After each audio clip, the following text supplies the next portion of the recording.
Chapter 11 of TriPlanetary, first in the Lensman series by E. Doc Smith. Recording by Phil Chenevert. Chapter 11, Nevian Strife. The Nevian spaceship was hurtling upon its way. Space navigators both, the two terrestrial officers soon discovered that it was even then moving with a velocity far above that of light, and that it must be accelerating at a high rate, even though to them it seemed stationary. They could feel only a gravitational force somewhat less than that of their native Earth. Bradley, seasoned old campaigner that he was, had retired promptly as soon as he had completed a series of observations, and was sleeping soundly upon a pile of cushions in the first of the three interconnecting rooms. In the middle room, which was to be Clio's, Costigan was standing very close to the girl, but was not touching her. His body was rigid, his face was tense and drawn. "You are wrong, Conway. All wrong," Clio was saying very seriously. "I know how you feel, but it's false chivalry." "That isn't it at all," he insisted stubbornly. "It isn't only that I've got you out here in space, in danger and alone, that's stopping me. I know you, and I know myself well enough to know that what we start now we'll go through with for life. It doesn't make any difference that way whether I start making love to you now or whether I wait until we're back on Tellus. But I'm telling you that for your own good you'd better pass me up entirely. I've got enough horsepower to keep away from you if you tell me to, not otherwise." "I know it both ways, dear, but nothing," he interrupted. "Can't you get it into your skull what you'll be letting yourself in for if you marry me? Assume that we get back, which isn't sure by any means. But even if we do, someday, and maybe soon too, you can't tell, somebody is going to collect 50 grams of radium for my head." 50 grams? And everybody knows that Samms himself is rated at only 60? "I knew that you were somebody, Conway," Clio exclaimed, undeterred. "But at that, something tells me that any pirate will earn even that much reward several times over before he collects it. Don't be silly, my dear. Good night." She tipped her head back, holding up to him her red, sweetly curved, smiling lips, and his arms swept around her. Her arms went up around his neck, and they stood clasped together in the motionless ecstasy of love's first embrace. "Girl, how I love you!" Costigan's voice was husky. His usually hard eyes were glowing with a tender light. "That settles that. I'll really live now, anyway, while—" "Stop it," she commanded sharply. "You're going to live until you die of old age. See if you don't. You'll simply have to, Conway." "That's so, too. No percentage in dying now. All the pirates between Tellus and Andromeda couldn't take me after this. I've got too much to live for. Well, good night, sweetheart. I'd better beat it. You need some sleep." The lovers' parting was not as simple and straightforward a procedure as Costigan's speech would indicate, but finally he did seek his own room and relaxed upon a pile of cushions, his stern visage transformed. Instead of the low metal ceiling he saw a beautiful, oval, tanned young face framed in a golden blonde corona of hair. His gaze sank into the depths of loyal, honest, dark blue eyes, and looking deeper and deeper into those blue wells, he fell asleep. Upon his face, too set and grim by far for a man of his years, the lives of sector chiefs of the TriPlanetary service were not easy, nor as a rule were they long. There lingered as he slept that newly acquired softness of expression, the reflection of his transcendent happiness. For 8 hours he slept soundly, as was his wont. Then, also according to his habit and training, he came wide awake, with no intermediate stage of napping. "Clio," he whispered. "Awake, girl? Awake!" Her voice came through the ultrophone, relief in every syllable. "Good heavens, I thought you were going to sleep until we got to wherever it is that we're going. Come on in, you two. I don't see how you can possibly sleep, just as though you were home in bed." "You've got to learn to sleep anywhere if you expect to keep in—" Costigan broke off as he opened the door and saw Clio's wan face. She had evidently spent a sleepless and racking 8 hours. "Good Lord, Clio, why didn't you call me?" "Oh, I'm all right, except for being a little jittery. No need of asking how you feel, is there?" "No, I feel hungry," he answered cheerfully. "I'm going to see what we can do about it. Or say, guess I'll see whether they're still interfering on Sam's wave." He took out the small insulated case and touched the contact stud lightly with his finger. His arm jerked away powerfully. "Still at it," he gave the unnecessary explanation. "They don't seem to want us to talk outside. But this interference is as good as my talking. They can trace it, of course. Now I'll see what I can find out about our breakfast." He stepped over to the plate and shot its projector beam forward into the control room, where he saw Nerado lying dog-like at his instrument panel. As Costigan's beam entered the room, a blue light flashed on, and the Nevian turned an eye and an arm toward his own small observation plate. Knowing that they were now in visual communication, Costigan beckoned an invitation and pointed to his mouth in what he hoped was the universal sign of hunger.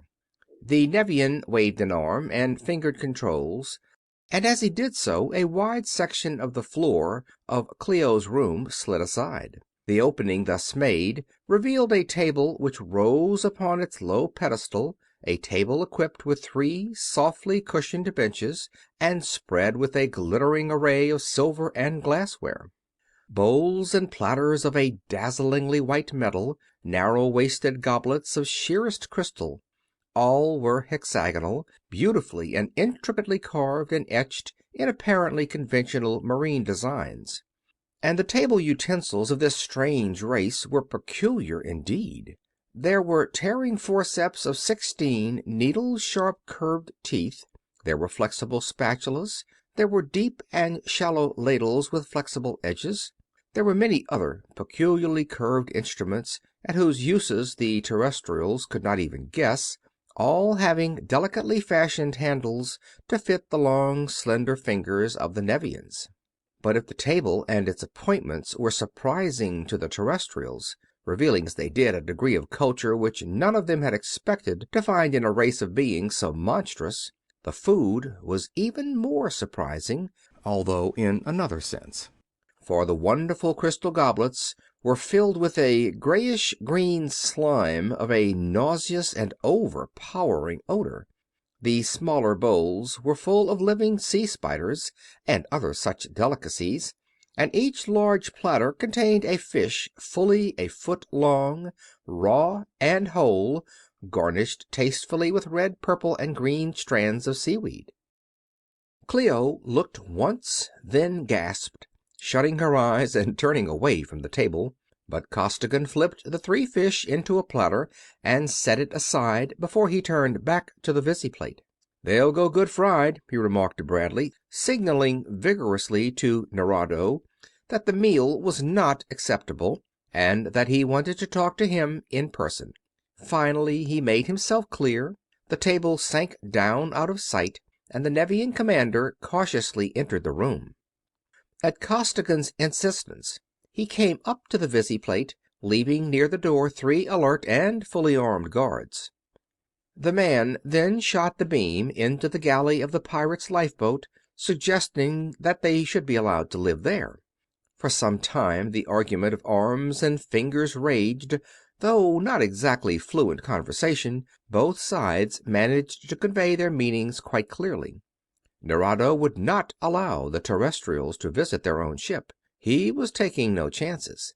But after a thorough ultra-ray inspection, he did finally order some of his men to bring into the middle room the electric range and a supply of terrestrial food. Soon the Nevian fish were sizzling in a pan, and the appetizing odors of coffee and browning biscuit permeated the room.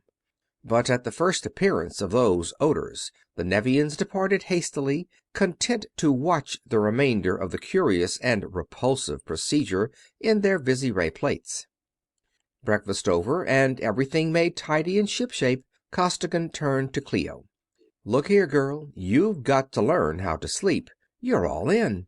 Your eyes look like you've been on a Martian picnic and you didn't eat half enough breakfast. You've got to sleep and eat to keep fit. We don't want you passing out on us, so I'll put out this light and you'll lie down here and sleep until noon."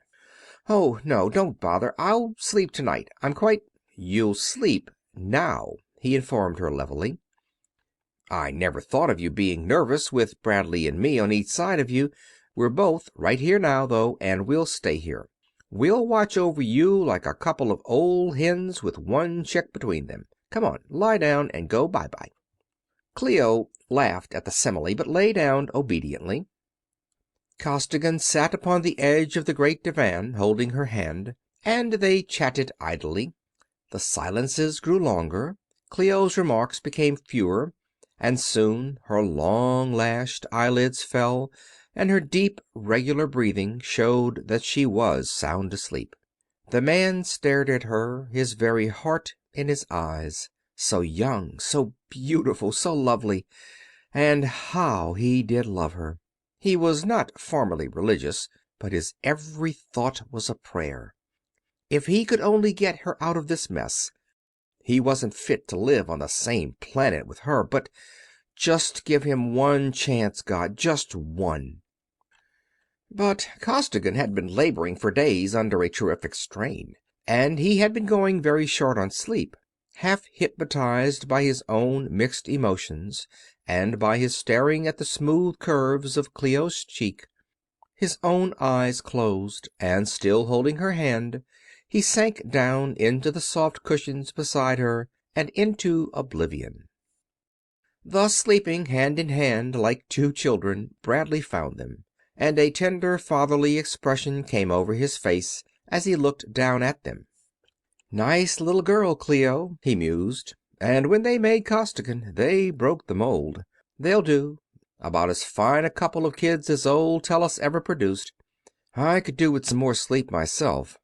He yawned prodigiously, lay down at Clio's left, and in minutes was himself asleep. Hours later both men were awakened by a merry peal of laughter. Clio was sitting up, regarding them with sparkling eyes. She was refreshed, buoyant, ravenously hungry, and highly amused. Costigan was amazed and annoyed at what he considered a failure in his self-appointed task. Bradley was calm and matter-of-fact. "Thanks for being such a nice bodyguard, you two." Clio laughed again, but sobered quickly. "I slept wonderfully well, but I wonder if I can sleep tonight without making you hold my hand all night?" "Oh, he doesn't mind doing that," Bradley commented. "Mind it!" Costigan exclaimed, and his eyes and his tone spoke volumes.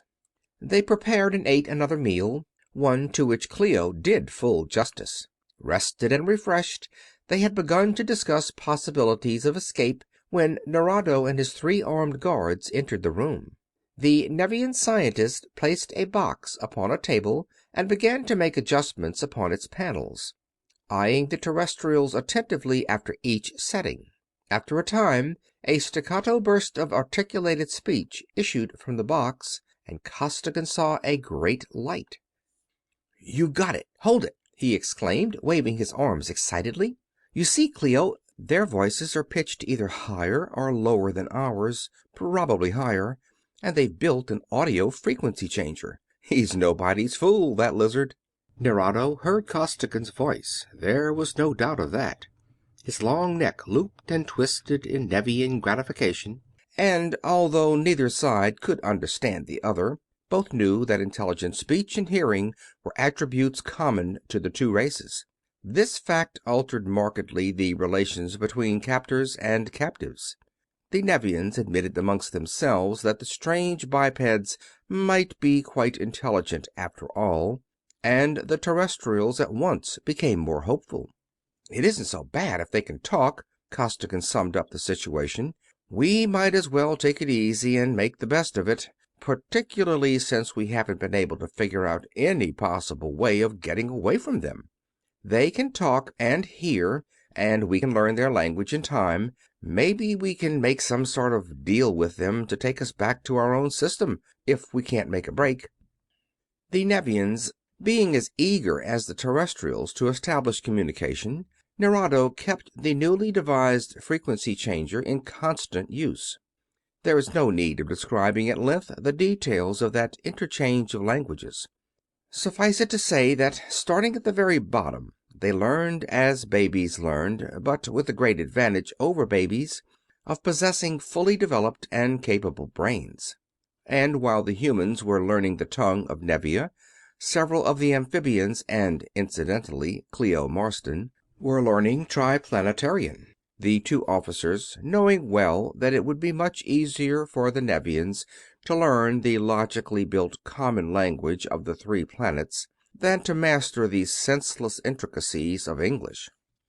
In a short time the two parties were able to understand each other after a fashion by using a weird mixture of both languages. As soon as a few ideas had been exchanged, the Nevian scientists built transformers small enough to be worn collar-like by the Terrestrials, and the captives were allowed to roam at will throughout the great vessel, only the compartment in which was stored the dismembered pirate lifeboat being sealed to them. Thus it was that they were not left long in doubt when another fish-shaped cruiser of the void was revealed upon their lookout plates in the awful emptiness of interstellar space. "This is our sister ship, going to your Solarian system for a cargo of the iron which is so plentiful there," Nerado explained to his involuntary guests. "I hope the gang has got the bugs worked out of our super ship," Costigan muttered savagely to his companions as Nerado turned away. "If they have, that outfit will get something more than a load of iron when they get there." More time passed, during which a blue-white star separated itself from the infinitely distant firmament and began to show a perceptible disk. Larger and larger it grew, becoming bluer and bluer as the flying spaceship approached it, until finally Nevia could be seen, apparently close beside her parent orb. Heavily laden though the vessel was, such was her power that she was soon dropping vertically downward toward a large lagoon in the middle of the Nevian city. That bit of open water was devoid of life, for this was to be no ordinary landing. Under the terrific power of the beams braking the descent of that unimaginable load of allotropic iron, the water seethed and boiled, and instead of floating gracefully upon the surface of the sea, this time the huge ship of space sank like a plummet to the bottom. Having accomplished the delicate feat of docking the vessel safely in the immense cradle prepared for her, Nerado turned to the Tellurians, who, now under guard, had been brought before him. "While our cargo of iron is being discharged, I am to take you three specimens to the College of Science, where you are to undergo a thorough physical and psychological examination. Follow me." "Wait a minute!" protested Costigan, with a quick and furtive wink at his companions. "Do you expect us to go through water, and at this frightful depth?" "Certainly," replied the Nevian in surprise. "You are air breathers, of course, but you must be able to swim a little, and this slight depth, but little more than 30 of your meters, will not trouble you." "You are wrong twice," declared the Terrestrial, convincingly. "If by swimming you mean propelling yourself in or through the water, we know nothing of it. In water over our heads we drown helplessly in a minute or two, and the pressure at this depth would kill us instantly." "Well, I could take a lifeboat, of course, but that—" The Nevian captain began doubtfully, but broke off at the sound of a staccato call from his signal panel. "Captain Nerado, attention!" "Nerado," he acknowledged into a microphone. "The third city is being attacked by the fishes of the greater deeps. They have developed new and powerful mobile fortresses, mounting unheard of weapons, and the city reports that it cannot long withstand their attack. They are asking for all possible help. Your vessel not only has vast stores of iron, but also mounts weapons of power. You are requested to proceed to their aid at the earliest possible moment." Nerado snapped out orders, and the liquid iron fell in streams from wide open ports, forming a vast red pool in the bottom of the dock. In a short time the great vessel was in equilibrium with the water she displaced, and as soon as she had attained a slight buoyancy, the ports snapped shut, and Nerado threw on the power. "Go back to your own quarters and stay there until I send for you," the Nevian directed, and as the Terrestrials obeyed the curt order, the cruiser tore herself from the water and flashed up into the crimson sky. "What a bare-faced liar!" Bradley exclaimed. The three, transformers cut off, were back in the middle room of their suite. "You can outswim an otter, and I happen to know that you came up out of the old DZ-83 from a depth of—" "Maybe I did exaggerate a trifle," Costigan interrupted. "But the more helpless he thinks we are, the better for us. And we want to stay out of any of their cities as long as we can, because they may be hard places to get out of. I've got a couple of ideas, but they aren't ripe enough to pick yet. Wow, how this bird's been traveling! We're there already. If he hits the water going like this, he'll split himself sure."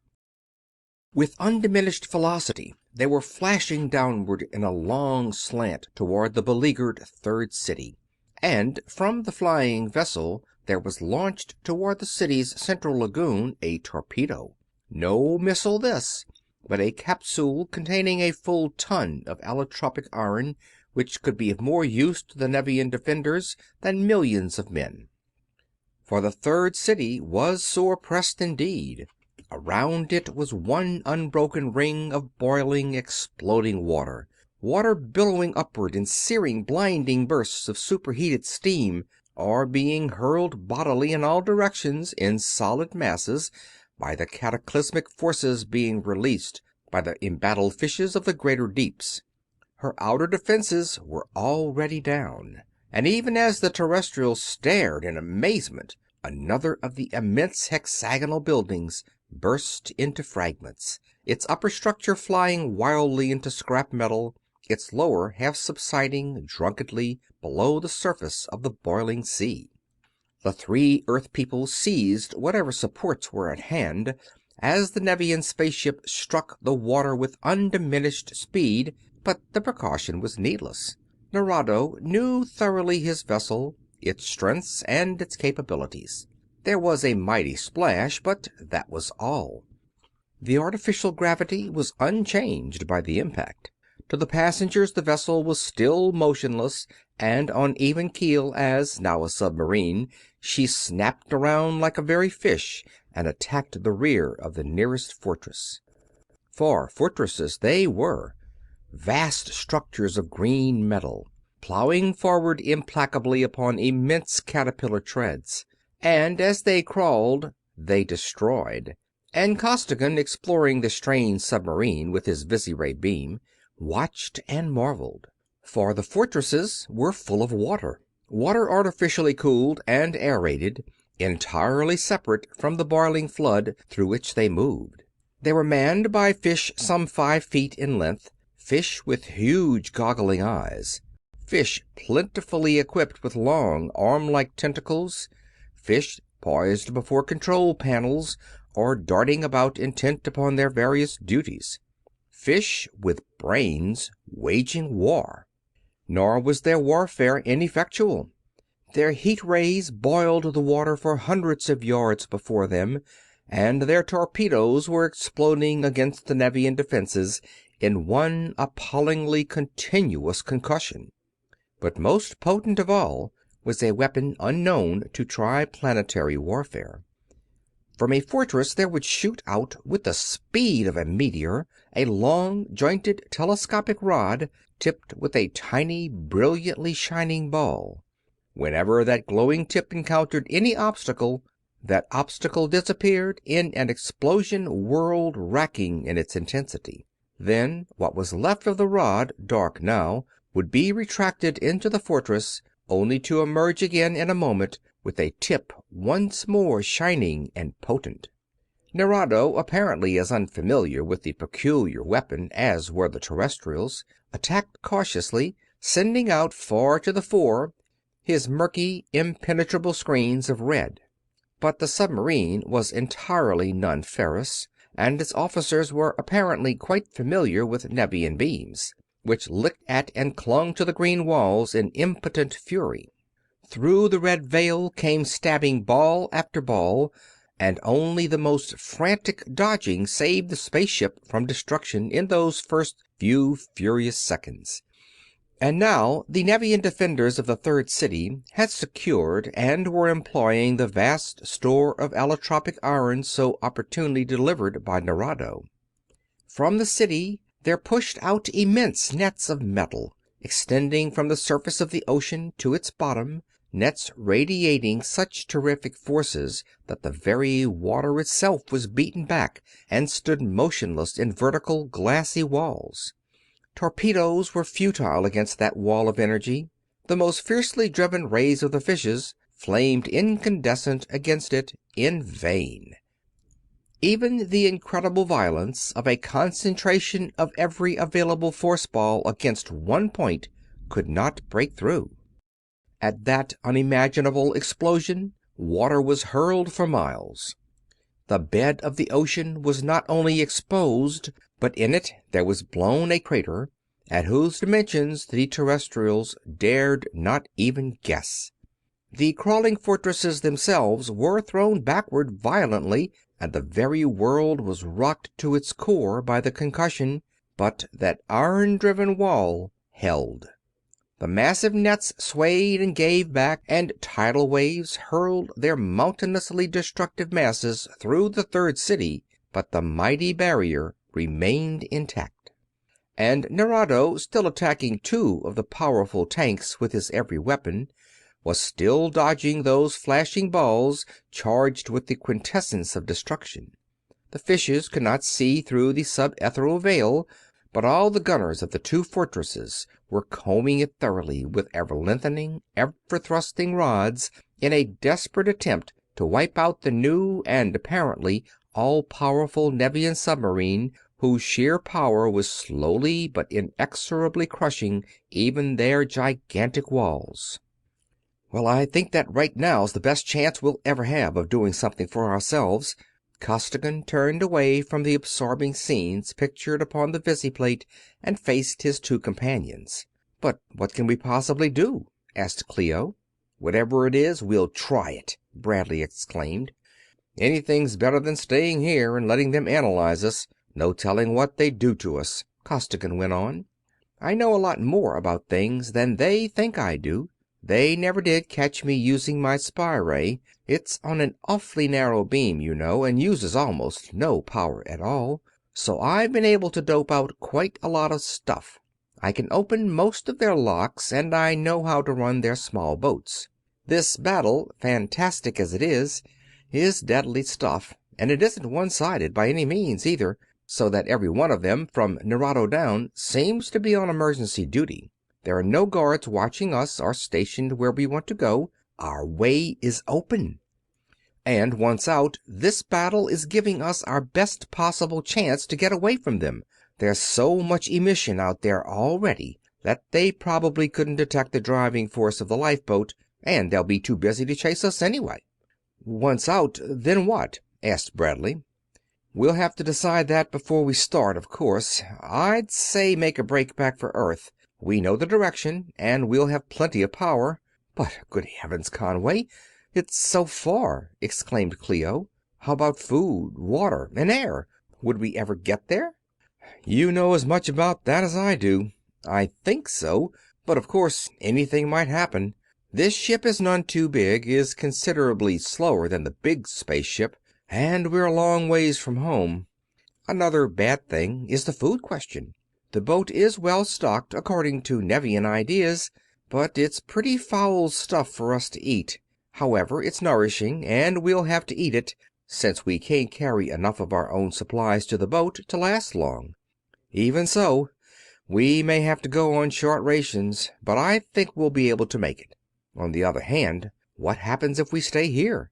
They will find us sooner or later, and we don't know any too much about these ultra weapons.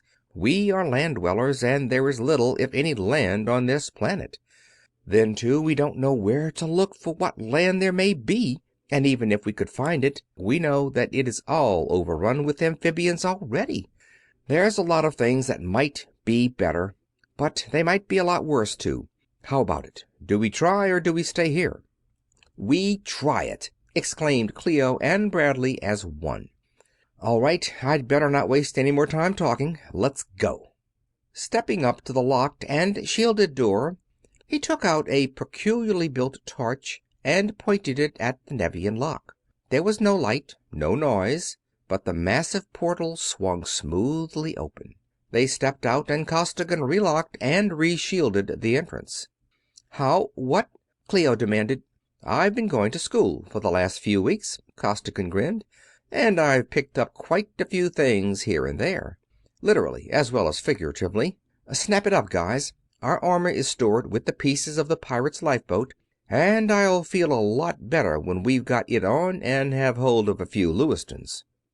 They hurried down corridors, up ramps and along hallways, with Costigan's spy ray investigating the course ahead for chance Nevians. Bradley and Clio were unarmed, but the operative had found a piece of flat metal and had ground it to a razor edge. "I think I can throw this thing straight enough and fast enough to chop off a Nevian's head before he can put a paralyzing ray on us," he explained grimly. But he was not called upon to show his skill with the improvised cleaver. As he had concluded from his careful survey, every Nevian was at some control or weapon, doing his part in that frightful combat with the denizens of the greater deeps. Their path was open. They were neither molested nor detected as they ran toward the compartment within which was sealed all their belongings. The door of that room opened, as had the other, to Costigan's knowing beam, and all three set hastily to work. They made up packs of food, filled their capacious pockets with emergency rations, buckled on Lewistons and automatics, donned their armor, and clamped into their external holsters a full complement of additional weapons. "Now comes the ticklish part of the business," Costigan informed the others. His helmet was slowly turning this way and that, and the others knew that through his spy ray goggles he was studying their route. "There's only one boat we stand a chance of reaching, and somebody's mighty apt to see us. There's a lot of detectors up there, and we'll have to cross a corridor full of communicator beams. There, that line's off. Scoot!"